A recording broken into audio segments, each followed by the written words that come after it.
I think we'd finally decided maybe in the 1900s. All that I can remember, and I'm sure the same way with my brother, is our parents lived here, our grandparents lived here.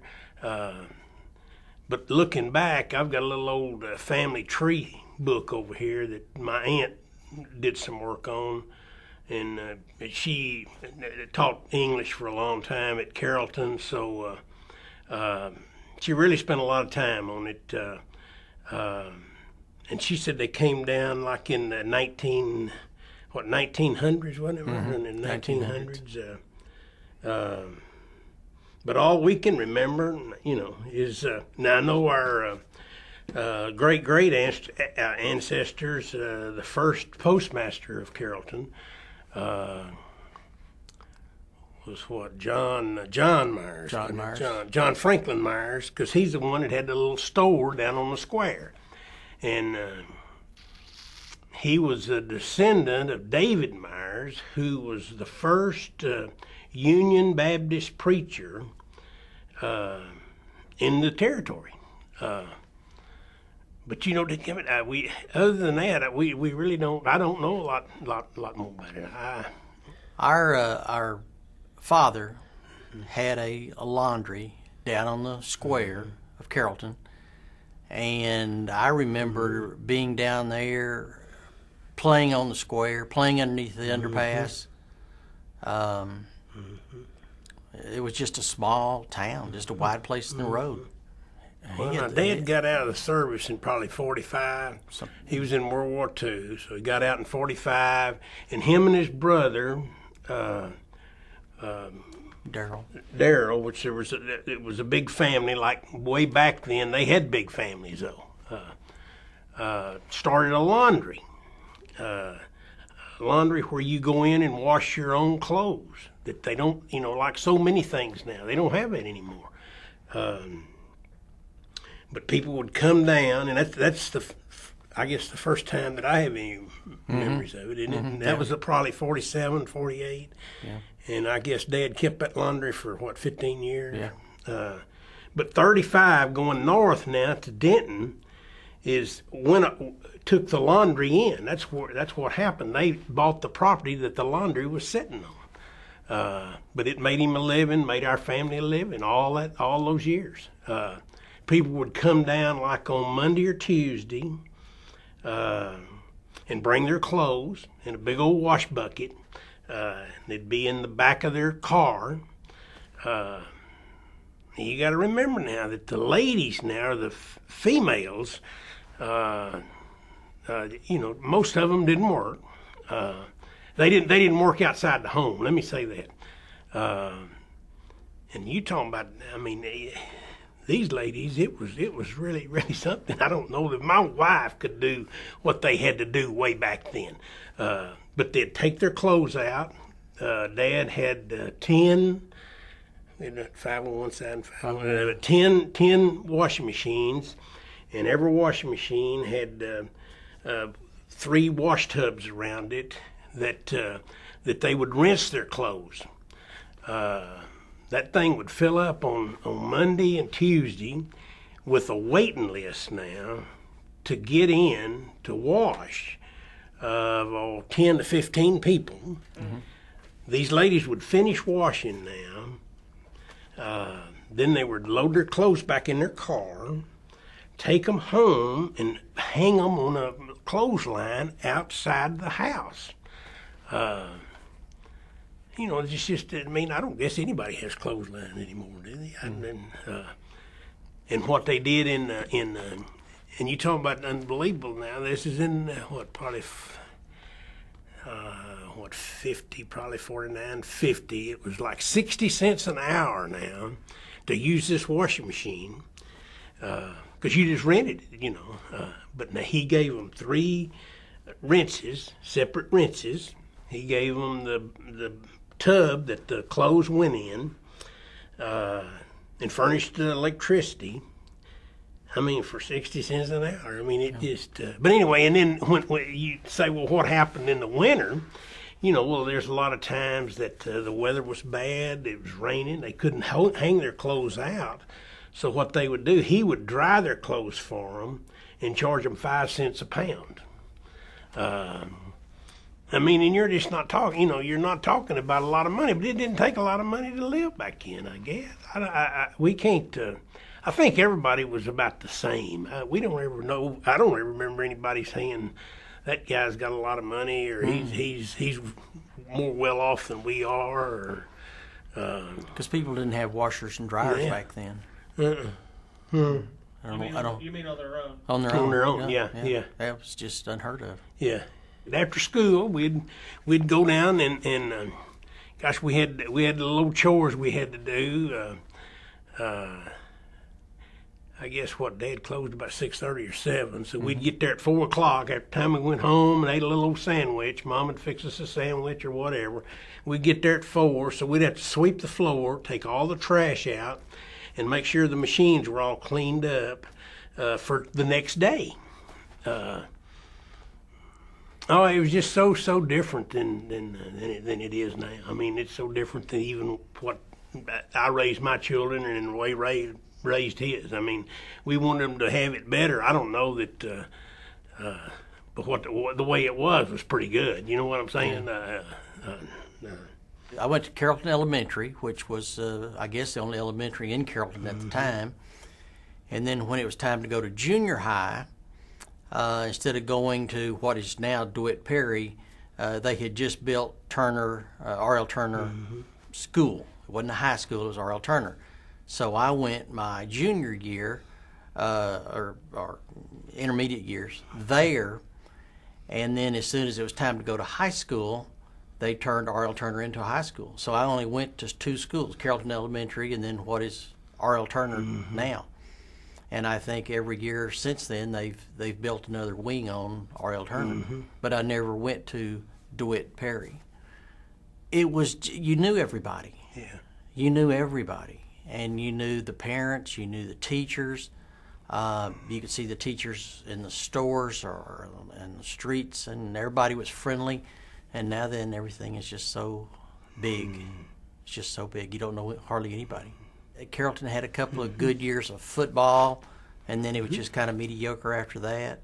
I remember going and watching my brother, because he went to DeWitt Perry. He went to high school there, and they had a football stadium there, and that was Carrollton's football stadium there off of Beltline. And I remember walking up and watching them play football, and that back then football was a big deal because they had some good teams. Well, it's like Ray said, my brother said, everybody was so much closer, seemed like. You knew everybody.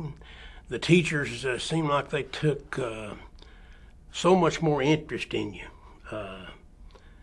But then, the teachers had power then that they don't have now.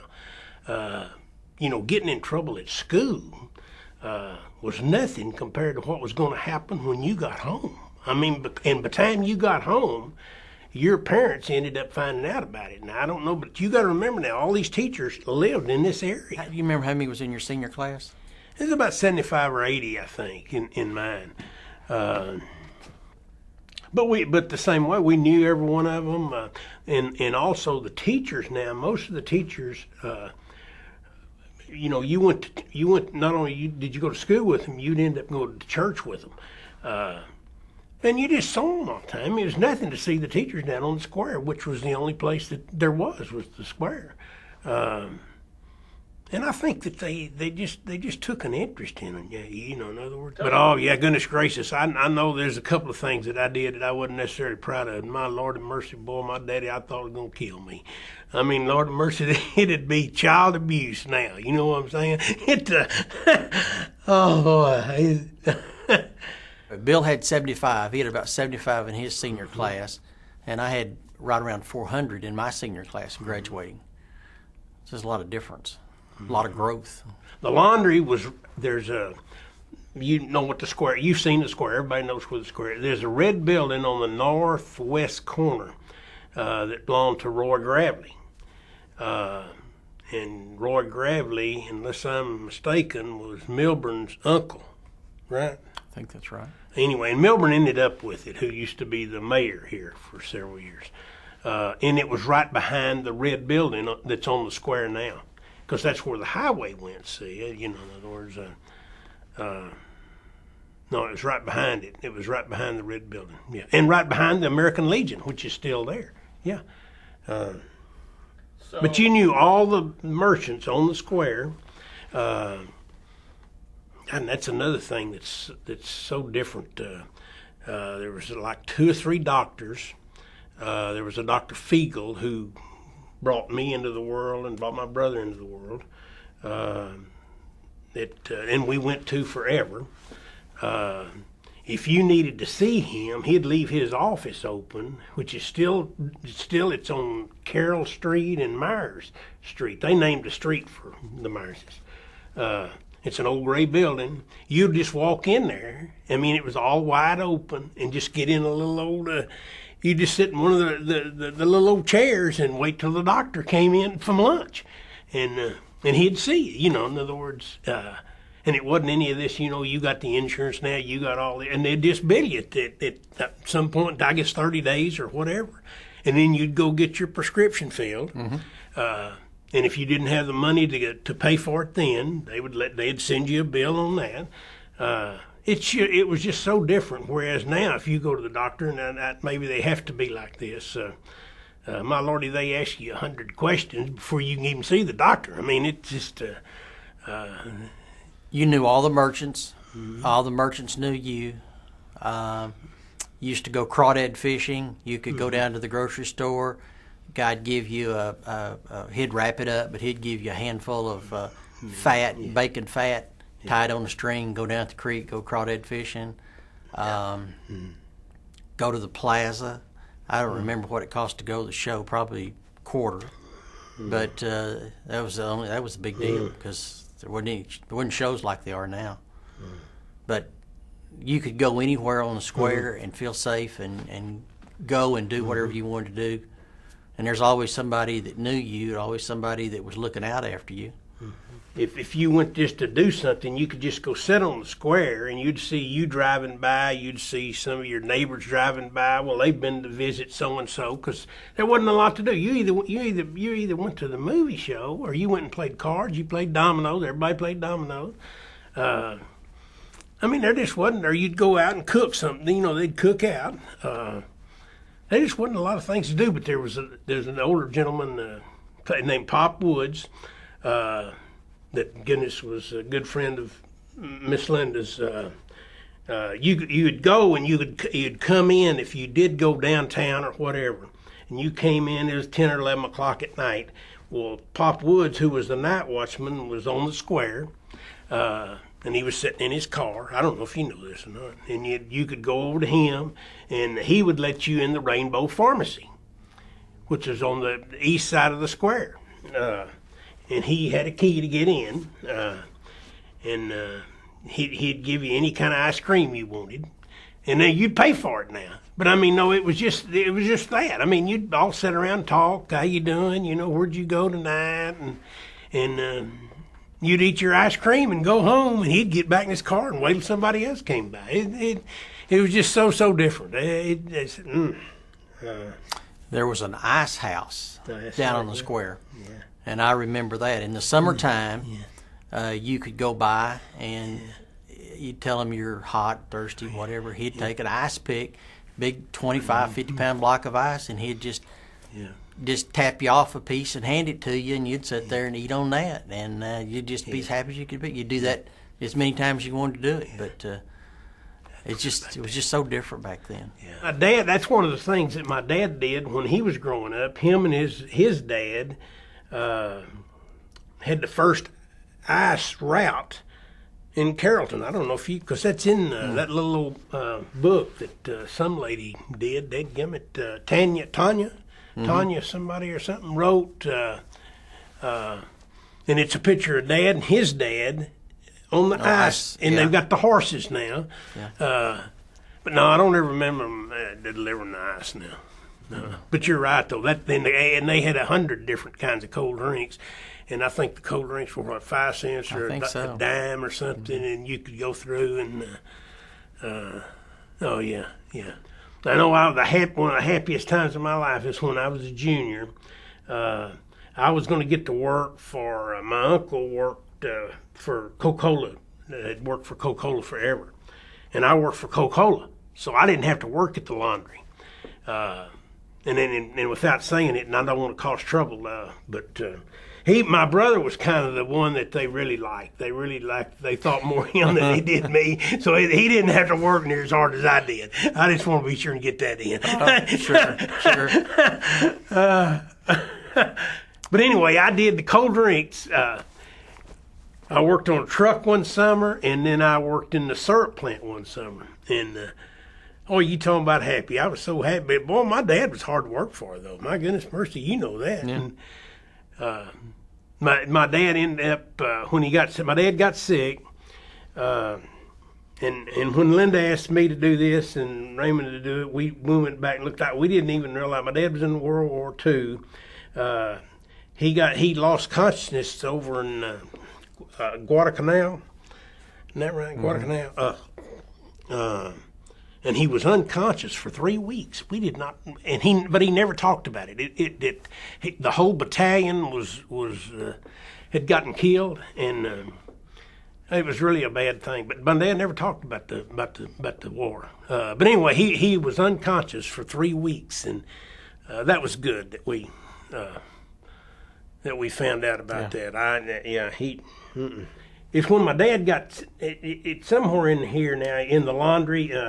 He had malaria real bad, so malaria would come back, and he would have to really do something else. He couldn't put his hands in water because it'd just break out something awful. So we got some cows. That's where I was going to go. So my brother got kind of into that with him. I mean, they'd go off. You could rent a little piece of property somewhere. But at one time, you're kind of like me. You kind of getting on up there a little bit. That was the big dream for everything. One time, boy, if I could ever get me 2 acres of land and a house, and I'm going to put a fence up and get me a cow or two and feed the cow and do all that. You know what I'm saying? Really, you remember? I mean, that was it. But Lord, my kids, Lord, I don't even know if they know what a cow looks like, man. That's why you talking about missing the boat, man. You really? But anyway, my brother did that, and he had a place in Leonard, Texas, that they went to quite a bit, and you could take a cow, and I know several times they would, because he rented some property from Miss Perry, Miss Pearl Perry. They'd take those. They'd go to the dairies in town and buy a baby calf, especially if it was a bull calf, for what, $5, $10. They just wanted to get rid of them. They didn't have anything to do with them. Yeah. And Raymond and them would go mix that milk up and make that cow take that other baby. So in other words, she'd really be raising 2 babies, and then you'd sell those calves. I mean, it just didn't, you didn't need a lot of money to live then. I don't know now. It's just, goodness, it's, you can tell that we're not wealthy people by any means. So say, how in the world then could these 2 old boys end up with some pretty nice property up around 121? Well, when the highway went through, we didn't have any money. I mean, my goodness, at 5 cents a pound for drying somebody's clothes and folding them. I mean, wait a minute. We would. When the state came through and took my dad's laundry, he got, I think, $20,000 or something like that. Wasn't lying. But then poor people could buy something. I mean, you'd pay the farmer so much down and pay him so much a year, and I mean, he was happy. Now everybody, in other words, these guys are not necessarily smarter than me and you. They can get money. They can borrow that money, and. As Bill had said, working at the laundry was a challenge, but when I got old enough to kind of stay down there some by myself or work some with Bill on Saturdays or sometime, Dad was kind of got out of the laundry. He ended up when he couldn't be around that anymore. He was tax assessor and collector for the city of Carrollton, and he kind of left the laundry to Mom and Bill and me to just kind of run. And then once it was sold, and we bought the property where our farm is now. Well, since I was the youngest, I didn't have a chance to say no, so I had to go with him. We'd get up at 4 o'clock on Saturday morning and start doing cow chores, go to Leonard, go to wherever the farm happened to be, and work on fences, feed the cows, then go to another place, feed the cows, work on fences. And Bill, I don't know, I guess Bill was married then. Bill always got out of that. I don't know. I ended up getting involved in the cows more than him, but I did enjoy it. I had some horses, and I did enjoy doing things like that. I remember when the volunteer fire department was at it was Myers Park? What was that down there? Yeah, what was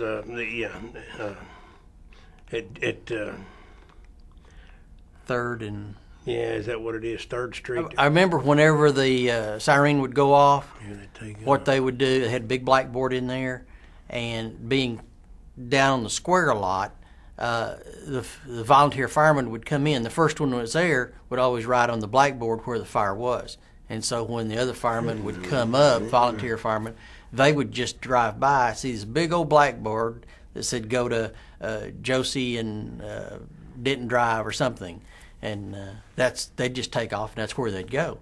So when you'd hear the siren go off, you'd always get on your bicycle and go by and see where the fire was. If it's close enough, you'd ride your bike there just to see. Is there? I didn't remember that. No. And then I remember there used to be one policeman in Carrollton. Yeah. And I remember him. Can't think of his name. Yeah, Joe Allen. Joe Yeah, Allen Joe was Allen. there forever. Yeah. And I guess he worked from 8 to 5, and then that was it. I mean, you didn't do anything bad at night, you'd get in trouble. Yeah. So, but there wasn't any trouble back then. Back then, you used to sleep with your windows open, with your doors open, doors unlocked. Well, you didn't think about people. I mean, I can remember, and I'm not that old. You didn't have air conditioning in your house. You just opened up all the windows, and you were fine. And now then, it's just different. Hard, I can remember when we had the black and white TV. Darn, in there for a long time, we didn't even have a TV. Have a TV, that's right. I mean, I don't think we had anything. We always had plenty of good food to eat, and people didn't, if somebody was sick in town, I know Mom would make anything somebody wanted, and then they'd go stay with the people. In other words, if your family was sick or something, they'd stay there and help them with their chores around the house. And they did. I just think they took more interest in them. Maybe is that. But they didn't live near as fast as you live now, though. My goodness gracious, it's a shame. In other words, there's a lot of folks, and you might be the same way, that don't even talk to their people next door to them. I mean, it's just. I don't think they're. I know you're not, because we've talked to you. You're not an unfriendly person, but you live so fast, and there's so many things going on. I think maybe that's what gets. Don't you? Yeah, and I remember when there wasn't anything east of Josie Lane. I remember when there wasn't anything north of Keller Springs. Yeah. I mean, Josie Ranch was a real ranch. Yeah, they had a rodeo arena and cows, and I mean, that was like way out in the country. Yeah. I mean, you could get on a bicycle and ride from one end of Carrollton to the other in probably 20 minutes. Yeah. My dad got to fishing a lot, and we'd always go to the lake and camp out. You know what I mean? Then you go out and camp out, and my goodness, said, boy, I don't know why food just tastes better when you're out like that. But goodness, I think they had barbecue and everything. They gave food away, and my goodness, I know I've passed by there, and there's just cars everywhere. I had ulcerative colitis and was sick for years and years, and they could never figure out what it was. And they thought it was too much milk or too much this or too much the nerves, and finally discovered that it was this ulcerative colitis, and had surgery, and pretty well fixed it. I loved to play baseball. I was on a couple of select baseball teams when I was younger, and even when I got out and started in the working world, I always played softball or did something. My brother was a football star. I never was big enough for that, but I liked to play baseball and soccer. Nobody played soccer back then. Nobody played soccer then. No. When Linda, the lady that, well, you know Linda Mayberry, her husband now, goodness, he's even got a field named for him out McKinney's Park out there. I mean, he was very, very active in baseball and all. But they didn't have any. Gosh, I guess maybe 2 fields or something when we were growing up or something. Yeah. I don't know if they had that or not. In fact, we played baseball at the high school field behind where you played football. Yeah, I guess that was all they had back then. But goodness, TC, I tell you what, oh goodness, he's I don't know how many parks he put in, but he put a bunch in, and he started the park thing where you could walk and do that kind of thing like they have down at Josie Ranch down there. He really did a lot for the city. TC did. He really and truly did. I guess he was the first one. He was the first parks guy that the city had. I think so. And when my dad got sick, now he went to work for the city, and he was like the second guy. There was a guy named Archie Duncan. Goodness, who. Or I guess the only guy that ever worked for the city, wasn't he? Was he secretary? Yeah. And Dad went to work for him, and they did everything. Oh goodness, they did everything. He was a court guy that if a guy got in trouble, they'd come and they'd talk about it. And I know we did something. I don't know what we did. It was Linda's husband is the one that did it. But we got in trouble over something, and all they had to do was to say, well, we're going to go tell your parents. That's all they had to do. I mean, because they knew everybody. But you didn't do, there wasn't a lot of stuff you could do that was bad. I can remember one time I was on the square, and me and about 2 or 3 other guys, we took his soap, and it was Halloween. Well, we put it all over this guy's car, and the guy was sitting underneath the shed. It was kind of down there where Garnet Center's building was, and where the city hall used to be, right there on the corner. So the guy let us go ahead and do all this stuff, and then he said, "Well, okay, Myers, you and Price and all the rest of them said, I've got the water hose here, and here's the bucket. Y'all had such a good time." I said, "I'm not going to call the police or anything." But said, "Y'all need to clean all that up, and then I'm going to check it. And if it's not, yeah, man, it was just different. I mean, now goodness, they might take out a gun and shoot you. You know what I mean? Yeah. I remember because Dad was always big on working, and I remember he wouldn't give you an allowance. So what he did, he bought a little small tractor, and it was called an Alice Chalmers G tractor, and had a mower and a braking plow and a disc and a blade, and I'd go around town. Drive up and down the streets, mowing lots, plowing gardens. You could put 3 gallons of gas in it and go for a week. But that was, he wouldn't pay you an allowance. But he bought that tractor and said, "This is how you're gonna make money." And I remember doing that for years and years and years. A lot of people back that time had gardens in their backyards, and you'd go and disc up their garden for them, and you just did what you did to make a few dollars, and that's how you got your money. I mean, I was probably 11, 12 years old on a tractor driving up and down the streets, and police never stop you, never do anything. You just drive around all over town. That was just really something. At Christmas, Dad and Mom gave me a sheet of paper because I was working for them on Saturday. I worked downtown during the week. This is after I'd gotten out of school. And then on Saturday, I'd work at the laundry, and gave me a sheet of paper, whereas he was going to give me $1 more a week to work. In other words, on Saturday, instead of getting $10 for working on Saturday, he was going to pay me $11. And that's what you got for Christmas? And that's what I got for Christmas, and I was just devastated. I'm sure Raymond got something. My brother got more than that for it. But but I mean, $10 was a lot of money, and you could fill your car up with $10. Oh, yeah. Well, if I can go back to the tractor deal again, Yeah. real quick, I found, and they quit making these tractors years ago, these Alice Chandler G tractors. But I found one probably 15 years ago on the side of the road for sale, and I bought it. And I've got it setting, and one of these days, if I get around to retiring, I'm going to restore it. And it's just, Oh, it's it's cute just, as it can be. it's just I don't know if neat. you've seen it on where- Next to the Plaza Theater, there was a snow cone stand, Oh, that's right. Yeah. Sure. and open every summer. And I don't remember how much snow cones were, No, but you it always, wasn't boy, very much, that was a did it? treat Yeah. to get a snow cone. Yeah. I mean, it wasn't much, 25, 30 cents or something. I don't know if it's even that, but yeah, that was a treat back then. What flavor did you get? I always got strawberry. Yeah. And I think you were great, weren't you? Yeah. I remember I always used to aggravate him because he always had girlfriends, and I used to always aggravate him, and he'd get mad and he'd chase me, and I mean, I always, even to this day, I still aggravate him.